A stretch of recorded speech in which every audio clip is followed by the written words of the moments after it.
So if you were going to eat dairy at someone's house, would you want paper plates? Not necessarily. I treat it like I'm at a restaurant. Okay. Okay. So you'll eat dairy at a restaurant and fish. You'll probably eat fish at a restaurant, right? Right. Exactly. So yeah. So we'll. I So see. Okay. yeah. So those are the ways I kind of manage with it. I didn't So know. Yeah. yeah, and I'll talk about it more when it like also like Judaism 101 this coming Sunday. We've started Yeah. talking about kashrut, so I'll I probably be won't be talking there. about I won't probably won't be there, but I'll see it on YouTube. that. Okay. Yeah. Well, you convinced me I do keep kosher. I guess it was the other class. What did you say? The only rule about being kosher that actually is in the Torah, not what the rabbi said. Yeah, it's yeah, I mean, like what's in the Torah is, I mean, there are things there, but it's relatively skimpy compared to all of the rules and regulations that we have now. Well, That I mean, I like the rule is minimum standard is you don't eat a kid in his mother's milk. Okay, I don't never had goat milk or cheese, and certainly they need a baby goat. So there you go. okay, I got the minimum standard. There is a sect, and I don't know the name of it because George told me, and he doesn't remember the name of it, that basically does that. If the milk and the meat never met, they will eat it together. Is it Karaites? Because they just use the Torah. They It don't. may be, yeah, it may be the Karaites, yeah. I'm not sure, but they do to have take a very, very little literal interpretation. So they Right. will eat a cheeseburger if they know that the cheese and the beef didn't come from the same animal.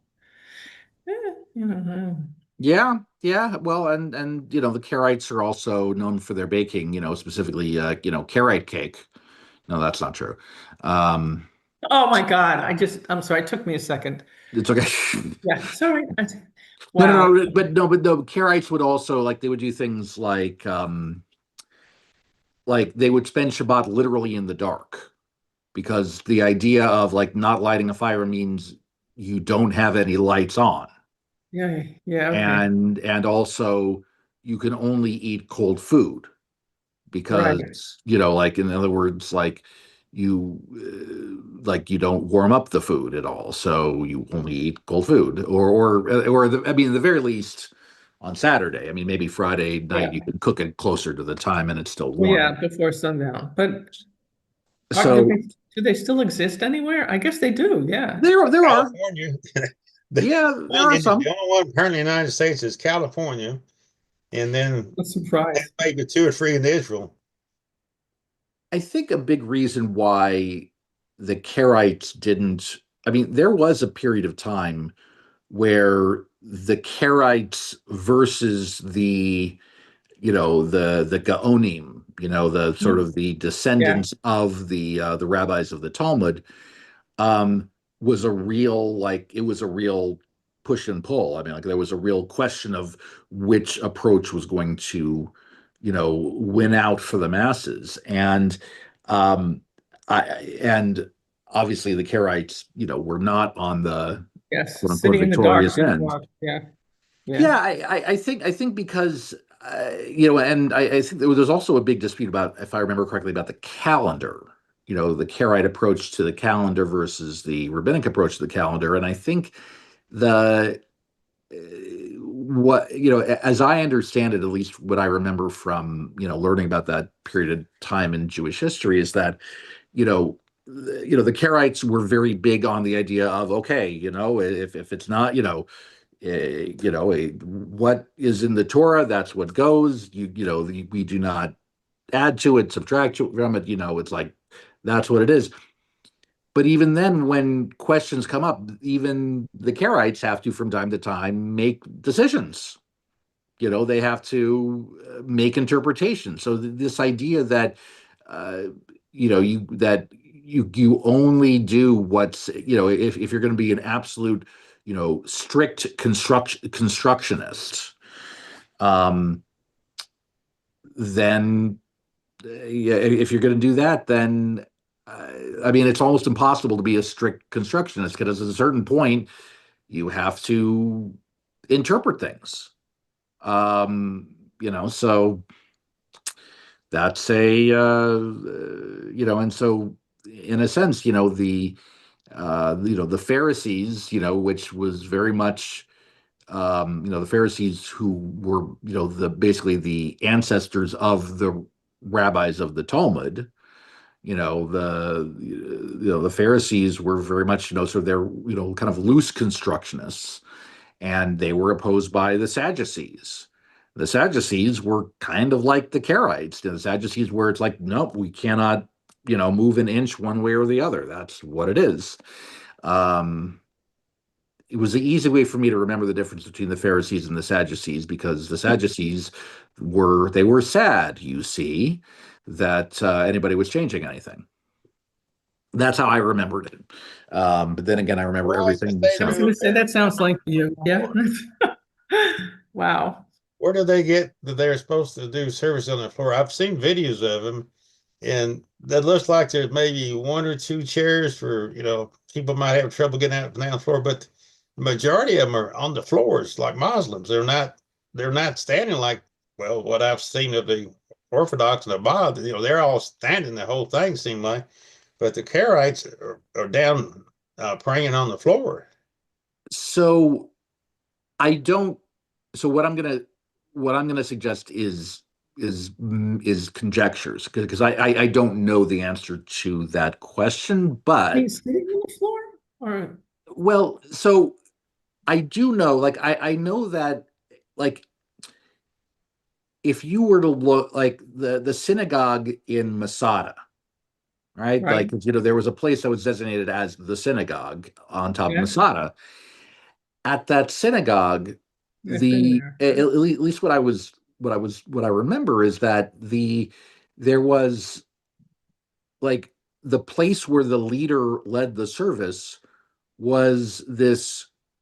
It was like a step down from the floor, from the level of the rest of the floor, because of the verse from the book of Psalms, which is, "Out of the depths I called to you." Okay. Okay. And so, which by the way is a very good argument for a leader in prayer to be on the ground, with the same level, at least, of the of other congregants. But okay, some sanctuaries are not built that way. Um, but but this idea of, out of the depths I call. So Will, my suggestion is that might be a source from which they, would draw from, where the idea is that, all right, you're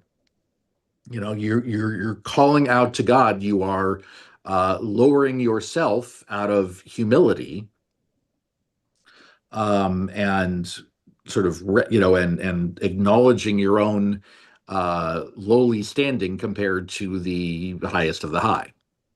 And there's nothing that says you can have pews or chairs or anything. So it's not something, nothing says you can, nothing says you can't. So there's nothing addressed. So they just figure you're not supposed to. Is that? Yeah, I mean, that's and again, like, I mean, my knowledge of Karaite uh, philosophy or thinking or what have you, like, is pretty spare. So I'm not. I don't You know. think that, uh, well, most rabbinical uh, uh, synagogues and denominations started using furniture. Hmm. Yeah, yeah. I mean, I remember one time, Jack Wertheimer, who was like like he was, I think, provost at Jewish Theological Seminary for a long time. He was he gave like, he was a scholar in residence at a synagogue where I grew up in Denver, and that synagogue had just renovated its sanctuary, and he started his speech by saying, I kind of wish that you would have consulted with me before you started your new, building project, because one of the things I would have suggested is that when it comes to building the sanctuary, to not build any front rows, because nobody wants to sit in the front rows. I mean, obviously, there's a logical gap there, but that's the joke. Hmm. So, but yeah, it's But that makes no sense. But yeah, I mean, of course, there's still going to be a front row, but there's always gonna be a front row. I take Exactly. his point. Yeah. Yeah, it's that, people like to, I mean, and that's a very normal thing, that, like, even if you have, 10 people in the building, well, they'll go to their usual spots That's usually. true. So, Underneath the it's, light bulb. Yeah. yeah, yeah. So, We need more light in that sanctuary. that would be nice. That would be nice. Yeah. My husband and I have trouble seeing the print in the book. Okay, Not the Hebrew print, but the English print. sure, sure. It kind of, It's, yeah, no, I gotcha. but I mean, the building needs a lot of things, and it's all right. Yeah, that's okay. That's okay. All right, so Yeah. let's take a look here a little bit. We have, well, may not disrupt someone who is praying. Okay, well, what does that? All right, so what are some of the things we say about that?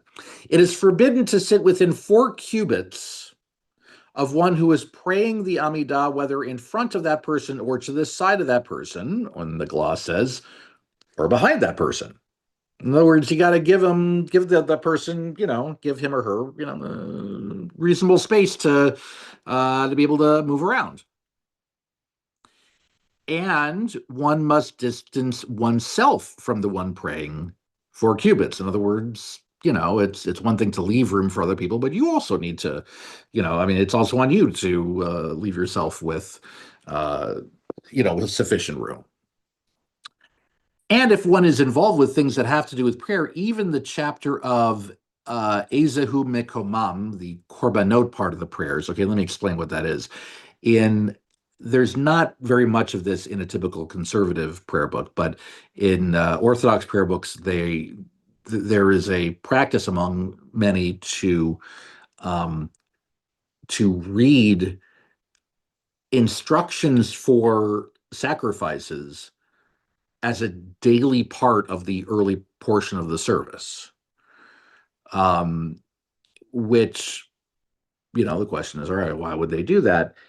It's, I mean, it's a worthy reminder that so much of our prayer rituals are meant to emulate and be a proper substitution for the process of sacrifices. In other words, we gave up sacrifices because we had to, because there was no more temple.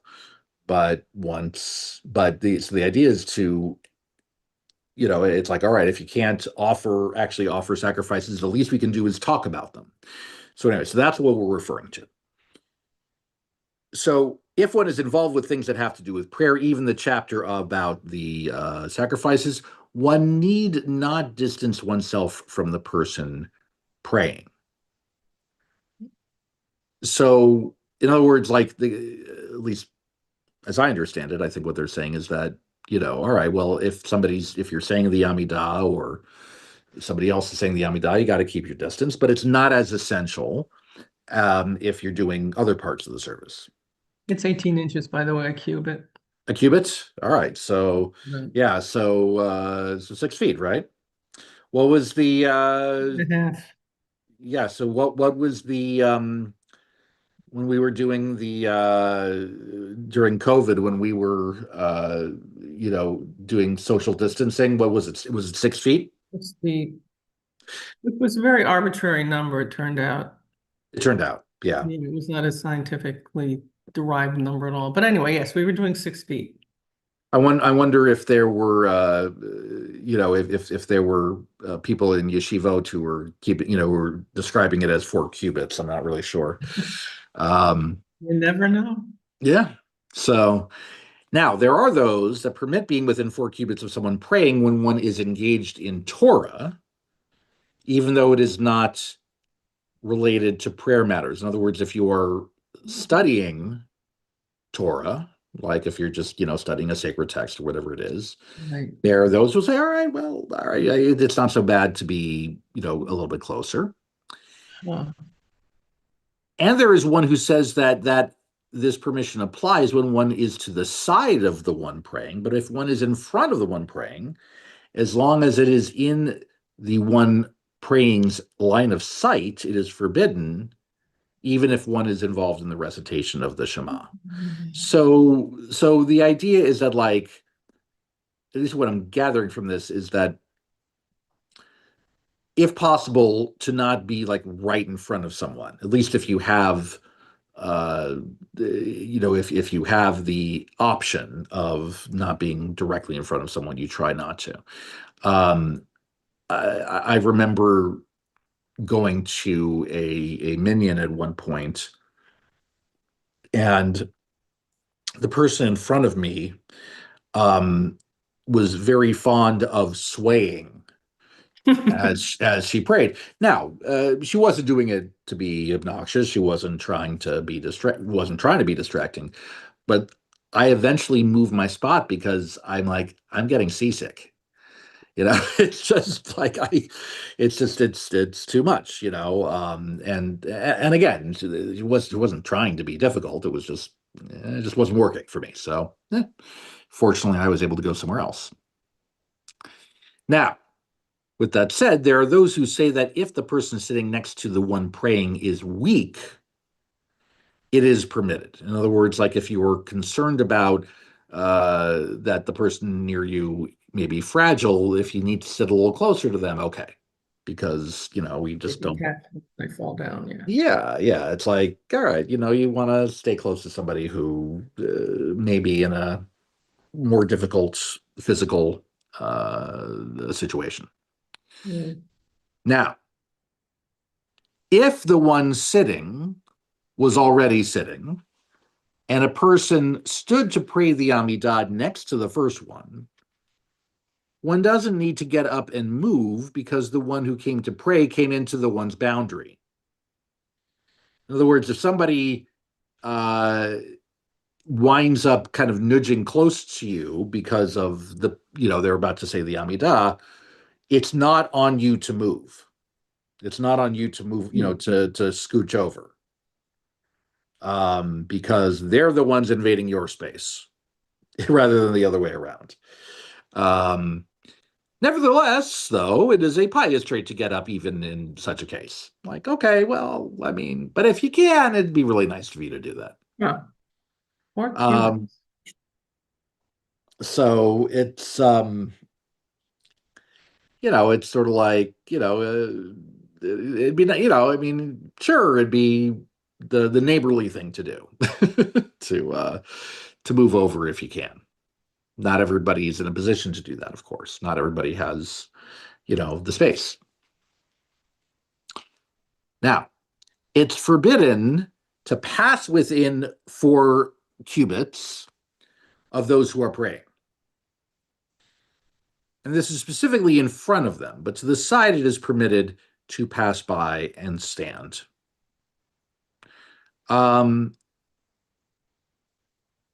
And I think that's a good rule of thumb in general. If somebody's in the middle of things, like you don't, or at the very least, if you have another way to walk around, right? I thought you were not supposed to enter the sanctuary at all when people were standing.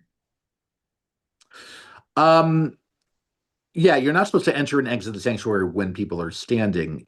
So if they're praying the Amidah and they're standing, why would somebody be walking in front of you or beside? Why would anybody? Well, the presumption is that they're already in the room.